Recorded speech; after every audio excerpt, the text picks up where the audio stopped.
পৃথিবীতে এমন একটি উপজাতির মানুষ আছে যারা ১৬৫ বছর পর্যন্ত বেঁচে থাকতে পারে। যেখানে মানুষ যৌবন ধরে রাখতে, বার্ধক্য ঠেকিয়ে রাখতে কোটি কোটি টাকা খরচ করে যাচ্ছে, সেখানে তাদের একজন ৯০ বছরেও বাবা হবার ক্ষমতা রাখেন। এমনকি একজন ৭০ বছরের মহিলারাও অনায়াসে গর্ভবতী হন ও স্বাভাবিকভাবে বাচ্চা প্রসব করেন। কথাগুলো আপনার কাছে বিস্ময়কর মনে হলেও হুঞ্জা উপজাতির মানুষদের কাছে তা একেবারেই স্বাভাবিক ব্যাপার। পাকিস্তান অধিকৃত কাশ্মীরের গিলগিট বালতিস্তান প্রদেশ, কারাকোরাম, পশ্চিম হিমালয়, পামির ও হিন্দুকুশ পর্বতমালা দিয়ে ঘেরা ছবির মতো সুন্দর এ প্রদেশের উত্তরেই আছে হুঞ্জা উপত্যকা। এই উপত্যকাতে বাস করে রহস্যময় হুঞ্জা বা বুরুশো নামের একটি জনগোষ্ঠী। পাকিস্তানের উত্তরে হুঞ্জারা একদিকে চীনের জিনজিয়াং, অন্যদিকে আফগানিস্তান। ভারত ভাগের সময় ৩ মাস হুঞ্জারা সিদ্ধান্তহীনতায় ছিল কোন দিকে যাবে। সর্বশেষ ১৯৪৭ নভেম্বরে পাকিস্তানের সঙ্গে যুক্ত হয়। যেখানে সারা পাকিস্তানের মানুষের গড় আয়ু ৬৭, সেখানে হুঞ্জাদের গড় আয়ু নাকি ১২০ বছর। জাপানকে আয়ুর ক্ষেত্রে সব দিক থেকে হারিয়ে দিচ্ছেন হুঞ্জারা। ১০০ বছর বয়সেও যথেষ্ট শক্ত ও সামর্থ্য থাকা হুঞ্জা পুরুষ ও নারীদের এত বছর বাঁচার মূল রহস্য খুঁজছেন বিজ্ঞানীরা। হুঞ্জাদের সব বয়সে নারী পুরুষই সূর্যোদয় হতে শুরু করে সূর্যাস্ত পর্যন্ত পরিশ্রম করে কাটান।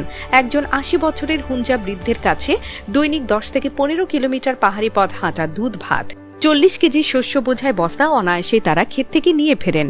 হুঞ্জারা দিনে মাত্র ২ বার খাবার খান। সূর্য ওঠার পরে একটি ভারী ব্রেকফাস্ট ও সূর্যাস্তের পরে হালকা ডিনার। এর মাঝে হুঞ্জারা আর কোনো খাবার খান না। তারা সব সময় প্রাকৃতিক খাবার খেয়ে থাকেন। তাদের খাদ্য তালিকায় থাকে প্রচুর পরিমাণে শুকনো অ্যাপ্রিকট, লেবু জাতীয় ফল, বাদাম, শিম, ভুট্টা, বার্লি ও বাজরার মতো শস্য। মাংস প্রায় খানই না। এছাড়াও তুমরু নামে অ্যান্টিঅক্সিডেন্টে ভরপুর এক প্রকার উদ্ভিদের পাতা ফুটিয়ে চায়ের মতো পান করেন। প্রাচীন রীতি মেনে হুঞ্জারা বছরে ৪ মাস শুকনো অ্যাপ্রিকট ফলের জুস ছাড়া আর কিছুই খান না। হুঞ্জারা সব কথাতেই হাসেন। হাসি, ঠাট্টা, তামাশা তাদের জীবনের অন্যতম অঙ্গ।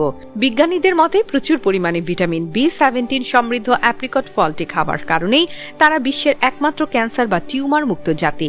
গবেষকরা মনে করেন তাদের দীর্ঘ জীবনের পেছনে আছে দূষণমুক্ত বাতাস, হিমবাহের মিনারেল ওয়াটার এবং মানসিক চাপহীন জীবনযাপন। আশ্চর্যের ব্যাপার হলো হুঞ্জায় শিক্ষার হার ৯০%।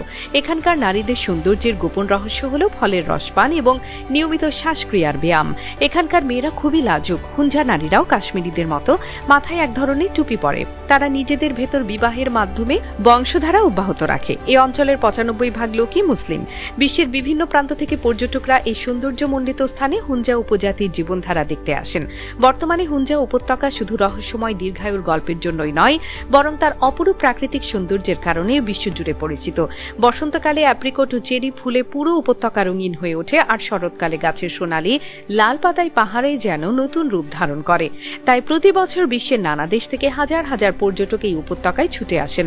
হুঞ্জা জনগোষ্ঠীর জীবন আমাদের একটি গুরুত্বপূর্ণ শিক্ষা দেয়। সুস্থ জীবনের জন্য শুধু আধুনিক চিকিৎসাই যথেষ্ট নয়। নিয়মিত শারীরিক পরিশ্রম, সুষম খাদ্য, পরিচ্ছন্ন পরিবেশ, মানসিক প্রশান্তি এবং পারিবারিক বন্ধনও সমান গুরুত্বপূর্ণ। আর এ কারণেই পাকিস্তানের দুর্গম পাহাড়ে বসবাসকারী এই জনগোষ্ঠী আজও বিশ্বের অন্যতম আলোচিত ও রহস্যময় সম্প্রদায় হিসেবে মানুষের কৌতূহলের কেন্দ্রবিন্দু হয়ে রয়েছে।